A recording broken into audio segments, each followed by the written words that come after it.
Just the other week, I went down to London to see a show that I've been wanting to see for quite a long while now. It's My Neighbour Totoro, the adaptation of the film with the same name. Genuinely couldn't wait to head down to Barbican Theatre, and this is still running till the 23rd of March. So if you're able to, please go check this out before I go into more details, because it's very, very worth the watch. First up, I just want to quickly say something about the place that we saw it. We kind of got lost in the Barbican. We didn't, because it's really our first time down round that area, because we usually, when we see West End shows, it's usually in the area where pretty much all the shows are. This is they're quite far out compared to the others, so we went up and I got a bit lost. A bit lost. If you aren't aware, My Neighbour Totoro is a movie created by Hayao Miyazaki in 1988, and it follows two sisters as they move to rural Japan in the late 1950s to be a bit closer to their sick mother. They discover the various spirits that live in their home and out in the forest, including suit sprites, buses that look like cats, and the titular Totoro that comes in many a form, like a small rabbit, a huge huggable beast. It's just filled with childhood whimsy and just heartbreaking moments. I just suggest you go watch the movie for yourself to just appreciate it. This show, the one I went to see, it broke the record in the theatre, the Barbican, for the box office record for the quickest time to sell out. And the one I bet was Hamlet, starring Benedict Cumberbatch. This is the second run I went to see. The first was in the 8th of October, finishing the 21st of January 2023. It has to be praised, because it deserves, when I saw the Olivier Awards come out for it, I'm like, yeah, it deserves all the awards. It won costume, set designer, and even won the big entertainment or comedy play. It was perfect. But the only one it didn't win, which I was kind of gutted, was Musashi, who didn't win anything for the music. I'm just gutted they didn't get anything for the Oscars for their amazing work on The Boy and the Heron. He just creates just such iconic music. The first question people may ask is the whole, is it accurate? But that's the thing. If it wasn't accurate, Miyazaki wouldn't sign off on it. After all, there's the whole Disney ones that kind of feels more inspired by the Disney version rather than the original. Is both actresses, Annie Nakamura Jones, who played Satsuki, and May Mack, who played May, to be a bit more like the Fanning sisters, Dakota and Ellie, who actually voiced in the Disney version. That's what they reminded me of a lot. Both actresses did an excellent job, but again, the reason I'm talking about how exact it wants to be, I just want to talk about the Miyazaki and the Harvey Weinstein incident. It's all explained in an interview with Zam Brooks for The Guardian.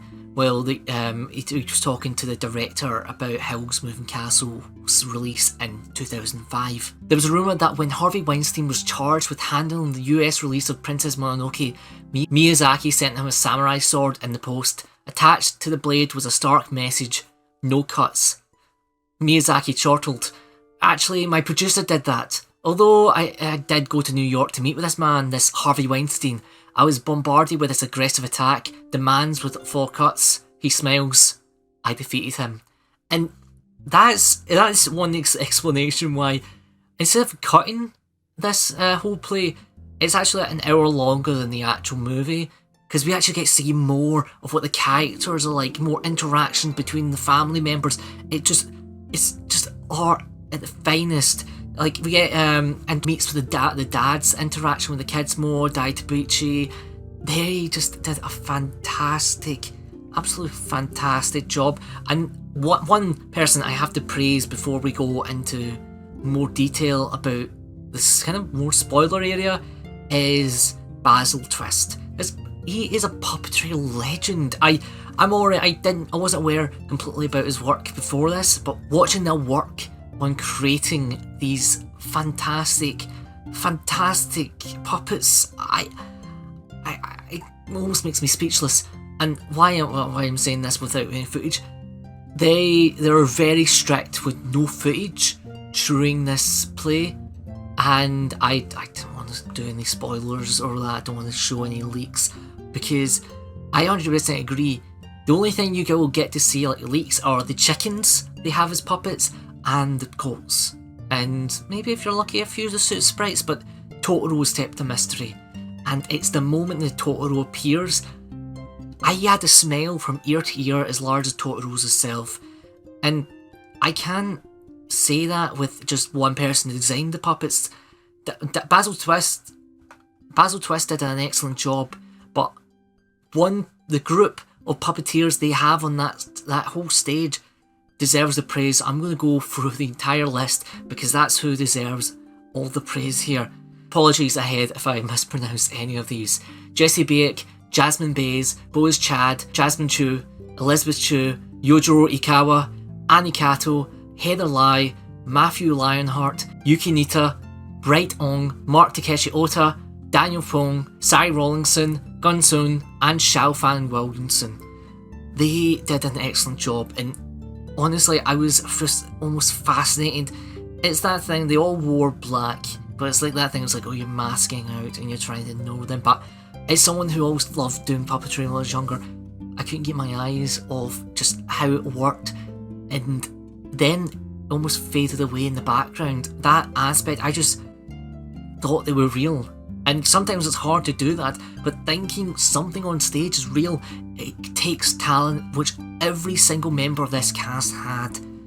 And we can't not leave out the playsmith, which is Tom Moulton Smith, who did an excellent job adapting the material. Well, finally, I did mention about the music, and all the way through we get the beautiful voice of Ai Niyamoya, who performed most of the iconic songs. You know, if you're a fan of My Neighbour Totoro, Totoro, Totoro, you get that stuck in your head, and it's just a completely beautiful piece, and it really, I can't praise it enough. From the almost like cardboard cutouts, like transitions, you had Totoro flying over the audience, use of like streamers. I can't praise this show enough. I just suggest please go check it out before the show closes on the 23rd of March. Do use Google Maps if you're trying to get there. Do follow Google Maps because you don't want to end up like us and get really lost. I just want to say this to the cast and crew, thank you for a magical experience, and I really wish I could see it once more. So, hey, let's go. Honestly, if I talk, I'm just gonna cry more. Yeah, we had to. That was amazing. I don't.